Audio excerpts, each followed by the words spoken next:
Before we begin, don't forget to subscribe to the channel, leave a like on this video, and tell us in the comments where you're listening from.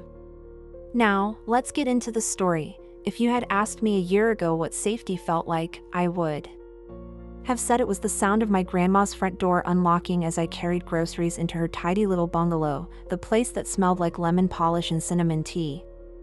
I would have said it was my husband, Ethan, leaning against the counter, grinning at me with paint on his knuckles because he had come over to patch a wall for her and stayed long enough to fix the wobbly dining chair too. I would have said safety was what I inherited: recipes and crocheted blankets, Sunday dinners, and the kind of reassurance you get when the people who raised you hand you their trust with both palms opened. I met Ethan when I was 26 and done with men who treated honesty like a seasonal hobby. He was steady, kind in all the small ways that add up, handing me a coffee without being asked, remembering my dad's birthday even though he had never met him, standing next to me in that middle school gym where my cousin graduated, and whispering jokes about the principal's yellow tie that only I could hear. We married in late October under a canopy of maple leaves at the city park, with my grandma Evelyn in a navy dress pressed so perfectly it looked new. Evelyn toasted us with sparkling cider because she didn't drink much, and she squeezed my hand with that thin, familiar strength that always made me feel like everything was going to be okay. I grew up in Springfield, a small Midwestern town that pretends it's bigger than it is. My mom had me young, and when she needed help, it was Evelyn who stepped in. She wasn't the rocking chair kind of grandmother. She wore lipstick the color of ripe strawberries and drove herself to water aerobics twice a week. She taught me to bake cookies but also how to change a tire. When Ethan and I bought a starter home 10 minutes from her, she cried in the driveway the day we moved in, joy smudging her mascara. I remember thinking, as I hugged her, that I was so lucky: a husband I adored, a grandmother I trusted, and a town where people still returned each other's dishes after a potluck. The first strange thing was small. It was February, gray and wet, when Ethan started volunteering to swing by Evelyn's place on his way home from work, to drop off the prescription she forgot or to check her smoke detector because she thought she heard a chirp. He's just being a good grandson-in-law, I told myself, grateful that he loved the woman who raised me. It made sense. He was handy, she lived alone, and I worked late 2 nights a week at the clinic. He would tell me about the cracked tile he planned to replace in her bathroom, roll up his sleeves, and talk about grout like it was a language he was learning for me. Then there were the texts. One Saturday afternoon, Ethan fell asleep on the couch while we watched a basketball game. His phone buzzed on the coffee table. I don't make a habit of checking my husband's messages, but the screen lit up with a sentence that grabbed me by the throat. It said, "Miss your laugh already. After all the work we did, a little dessert sounds perfect." There was no name, just a phone number I didn't recognize.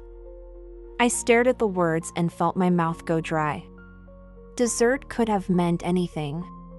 Maybe it was a stupid thing about actually eating dessert. Maybe he and a coworker had a running joke. I woke him gently with my knee against his hip and asked who had texted. He blinked, smiled, pulled me closer, and said, "That? Oh, it's about the drywall. Joking about grabbing pie after." He shrugged like it was a nothing thing and put his phone face down on the table, then changed the subject to dinner. I did not push. I decided to believe him. I had been raised to be generous with benefit of the doubt. But the sentence crawled around the edges of my mind like a fog. I started noticing little things I wouldn't have before: Ethan showering at odd hours, switching the brand of lotion he kept in his gym bag to something that smelled like lavender, the way he flinched when my grandma called him sweetheart in that playful way she called every man who helped her carry a heavy box. When I asked if everything was okay, he laughed and kissed my forehead. "You're overthinking," he said. I believed him because I loved him. I believed him because the alternative felt like looking into a house that had my furniture in it but none of my walls. The second strange thing was my grandma's voice on a voicemail that wasn't meant for me. I came home later than usual one Night, the clinic week from hell, and found Ethan in the garage, wiping down tools with a focus that looked like he was trying to erase something. His phone sat on the workbench with a crack down the corner of the case.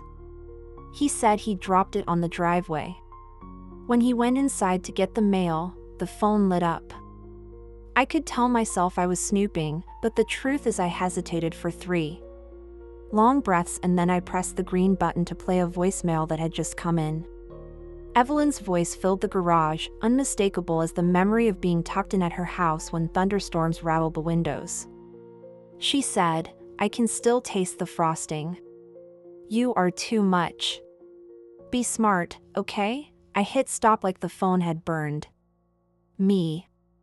I stood there, room spinning, while Ethan called out from the kitchen that he was making tea. My hands were shaking so badly I had to put the phone down like it might fall. There are 10,000 ways to explain a sentence, and one that sits heavy like a truth you don't want. The frosting. Dessert. Lavender lotion. I walked into the kitchen and watched my husband pour water over a tea bag like he had done 1,000 times. He looked up at me with those familiar eyes, and for one wild second I thought, "Tell me. Please just tell me now so I can break and stop pretending that I didn't ask." I could not trust my voice not to give away the tremor under my ribs. Instead, I visited my grandma the next morning under the excuse of dropping off fresh blueberries. She looked luminous at the kitchen table, silver hair brushed back, reading glasses on a chain. When I hugged her, she smelled like the lotion in Ethan's bag. I am not the kind of person who goes into a conversation like a detective. I was raised to be direct, but kind. So I asked how she was. She said she was busy with book club and that she was so thankful for Ethan's help with the faucet. She reached to squeeze my hand and the guilt that stung me was my own, the guilt of a granddaughter who even for a second let a terrible thought bloom. I would have left it there. I would have convinced myself I had misheard the voicemail, or that it meant nothing. But the universe, or maybe just my own clumsy need for truth, stepped in 2 nights later when the clinic switched my schedule and I left work at 5 instead of 7. I drove past her street on my way to the store because I liked to say hi when I could. I saw my husband's truck in her driveway. No reason to panic, I told myself. He helps her. He is good. I parked behind him and grabbed the flowers I'd bought on impulse. I walked up the path, my shoes making quiet contact with the steps. And I opened the front door with the key Evelyn had given me the day she told me I was always welcome. They were not on the couch. They were not in the kitchen. The house was too still, like someone had pressed pause. I think I knew then, though I would not let the word form fully yet. I followed the sound of whispers down the hall toward the bedroom that used to be my room. When I slept over as a kid, the one with the wallpaper of tiny blue flowers. The door was not completely closed. I saw the edge of Ethan's shirt on the floor. I saw a flash of my grandma's bare shoulder where the robe she wore every morning had slipped down. I did not push the door open. I did not scream. I turned around and walked out of that house as if moving slowly could keep me from shattering. I in the car, my hand stayed on the steering wheel so tightly that my knuckles hurt, and I told myself to drive, to breathe, to do anything but go back in there. I drove to a park where moms pushed strollers and high school kids practiced free throws, and I sat there until the sun slid lower and I could finally feel my heart beat again. The phone lit up with a text from Ethan asking where I was. I typed, "home," and pulled into the driveway just ahead of him. By the time he walked in, my face was composed in the way I learned to arrange it for funerals. I said it simply, "I went to Evelyn's. I saw your truck. I saw her robe." He froze, the way a deer freezes in the streetlight. The truth is a force. You can either let it wash over you or you can try to outrun it, but it will leave marks either way. He said I was making assumptions. He said I'd misread the scene. He said he had been in the bedroom because the ceiling fan needed a new pull chain. He said he had taken off his shirt because he didn't want to ruin it with dust.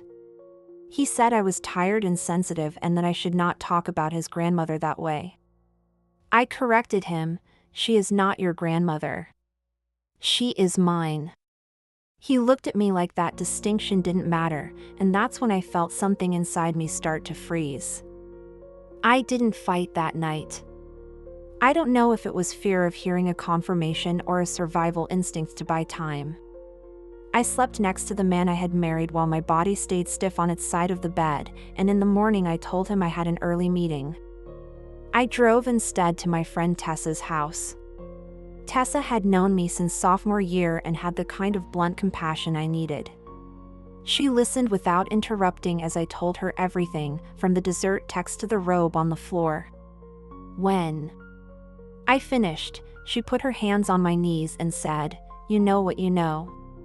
It was the permission I needed to follow the truth to its end. Ethan had changed the passcode on his phone the week before.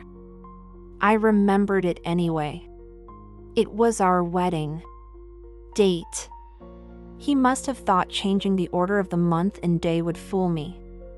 I am not a hacker, and I'm not proud of what I did, but I'm also not going to apologize for the way a drowning person reaches for any surface. I waited until he showered that evening and I opened his phone. I didn't have to search long. He had a second texting app I'd never seen on his home screen. Inside were messages that flickered like lightning across my chest. They were not explicit, not exactly, but they were intimate in a way that cut. Talk of morning coffee and the soft blue robe, a photo of a lemon tart on her table with his fingers near the plate, a video of my husband fixing a cabinet while my grandma, behind the camera, told him to turn toward the light so she could see his eyes. And then there it was, a message from her number. The contact name read E. I clicked the number and pressed call, and in the quiet of my kitchen my grandma's phone rang in my pocketbook because I had brought her home from her dentist appointment that afternoon and she had left it there by accident. I stared at the ringing phone on my counter and then at the words on his screen, and the truth settled into me like a stone into a pond, ripples touching everything. I did not confront Ethan with shouting or with thrown objects. I waited until he came into the kitchen, hair damp, unaware that our life had just been measured and found wanting. I put the phone in front of him. I pressed play on the last voice message from Evelyn, her voice low and playful as she told him she had hidden something for him in the laundry room and that he should be careful because I had good instincts. Ethan's face drained. He opened his mouth, closed it, opened it again. He said, "She needed comfort." The sentence landed so absurdly I almost laughed. Comfort is a blanket. Comfort is soup. Comfort is not the body of your granddaughter's husband. We argued then, if you can call what happened an argument. It was more like facts stacked up against excuses. He said it began after he noticed how lonely she was. He said she made him feel appreciated in a way he hadn't felt in a long time. I asked what I had been doing for 4 years, growing invisible beside him. He said he didn't mean to hurt me. I responded that he had architected my hurt with double-handed precision. He said it only happened twice. Then 3. Then he admitted to more, and the numbers kept moving because numbers mean nothing when trust is already broken. I went to see Evelyn the next afternoon after calling my mom and asking her to meet me there. I knew that if I sat across from my grandmother alone, I might be pulled back into the gravity of the version of her I loved, the version of me that would excuse anything to keep the story intact. My mom was waiting on the porch when I pulled up, her face pale and set in a way I hadn't seen since we lost my uncle. Inside, Evelyn had laid out cookies like this was a social call. She looked between us, not quite confused, more like someone who knows a performance is about to be reviewed. I told her what I knew, carefully, like I was delivering results in a hospital corridor. I kept to facts. When I was done, she did not deny it. She lifted her chin the way she did when a store clerk treated her like she was fragile and said, "I made a mistake." It sounded like she was talking about overwatering a plant. My mother gasped, a sharp intake of air that broke something in the room. Evelyn kept going. She said she hadn't felt desirable in years and that Ethan made her feel seen. She said it wasn't about me. She said she had needs. She said she thought I was distracted with work anyway. She said she never planned to tell me. She said if I loved her, I would understand. There was a moment where time slowed down, and I saw two paths laid out like a fork in a country road.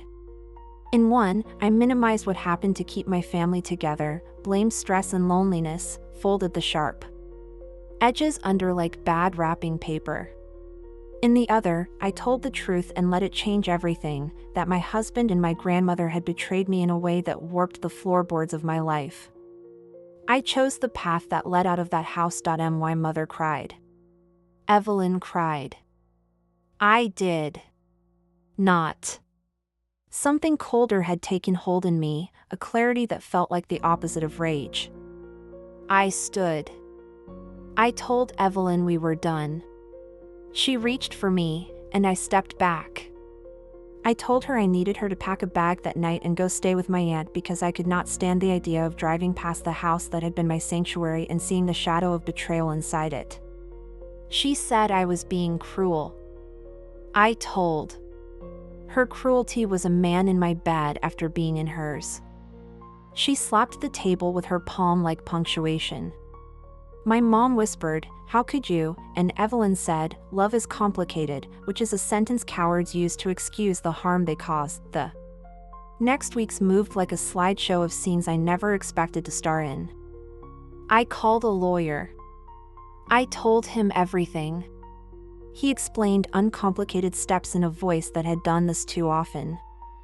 I told Ethan to leave, and he did, moving in with a friend who texted me an apology later for taking him in, as if shelter was endorsement. I told a few close friends, including Tessa, who showed up with lasagna and a stack of sticky notes with reminders like drink water and go for a walk and lock the back door. I answered calls from numbers I didn't know because family members wanted to check if the rumors were true. I learned how quickly the most private thing in your life can become community theater when I met Ethan in a neutral place to exchange boxes. He cried. He said he had made a mistake. He said he didn't want to lose me. He said he would do anything. I believed he meant it. I also knew that there are some bridges you can repair and some that collapse into the river and are carried away. I asked him if he would be honest with the judge about what happened. He said that would embarrass Evelyn. I laughed bitterly then, in spite of myself. The concern landed like an insult. He had not protected me. He had protected secrecy. Evelyn wrote me a letter. The envelope arrived without a return address, but I recognized the slant of her handwriting like a signature inside my memory. In the letter, she tried to pull me back into a story where this was a romance star-crossed by circumstance. She used phrases like soul connection and youthful spirit, like the kind of words people use when they catalog a car online and need to distract you from the miles that can't be erased. She said she missed me. She said I owed her forgiveness. She said that if I didn't forgive, it meant I was no better than anyone else who had ever held a grudge. I folded the letter once and tucked it in a drawer because I could not throw it out and I could not keep it out on the counter like a to-do list. I did not respond. My therapist, who I found on a Wednesday when I Googled counselors and clicked the first name with an opening next day, told me that not responding was a kind of response.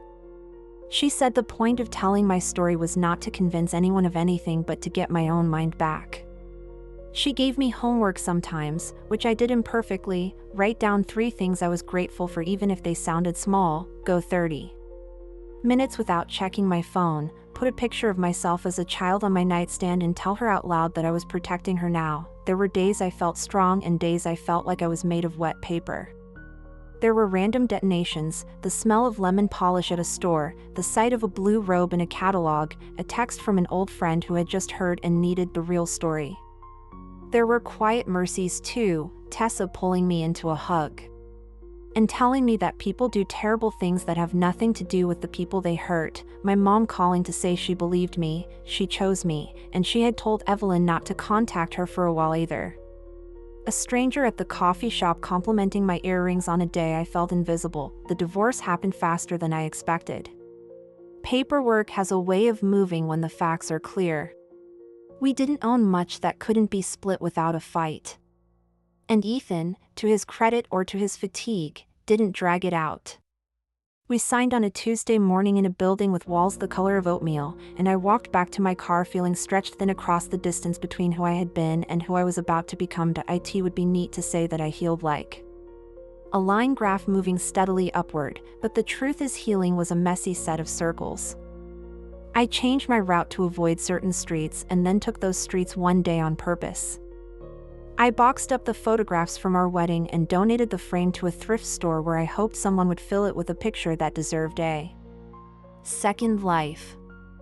I planted herbs on my windowsill because my therapist said I needed to see something grow. The basil lived. The rosemary died.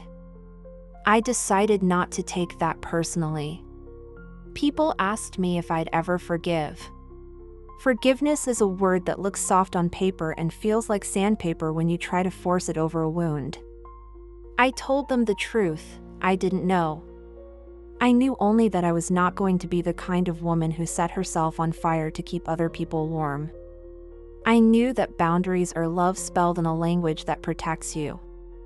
I knew that I could hold two truths at once, that Evelyn had raised me with tenderness and care, and that she had also betrayed me with a deliberate cruelty that would take longer to understand than a simple label like evil or selfish could cover. Months later, I ran into Ethan at the grocery store. It was a Sunday, and I had come straight from church with Tessa. He looked thinner. I looked, I hoped, like someone who had finally slept through the night. We stood between the cereal and the peanut butter and talked like people who had once shared a bathroom and now shared only a complicated history. He apologized again. He told me he was in counseling. He said he had not spoken to Evelyn in a while. I nodded. I thanked him for the apology. I walked away feeling something like closure, or maybe it was just the relief of stepping out of a conversation before it swallowed me whole. I have not seen my grandmother in person since the day I told her we were done. My mother has spoken to her, and sometimes she updates me in careful sentences that do not ask me to do anything but listen. I know Evelyn is still in the house with the blue wallpaper. I know she still brings lemon squares to church when she attends. I know some people have decided to forgive her because she is old and their memories are short. I do not judge them. I am not their judge.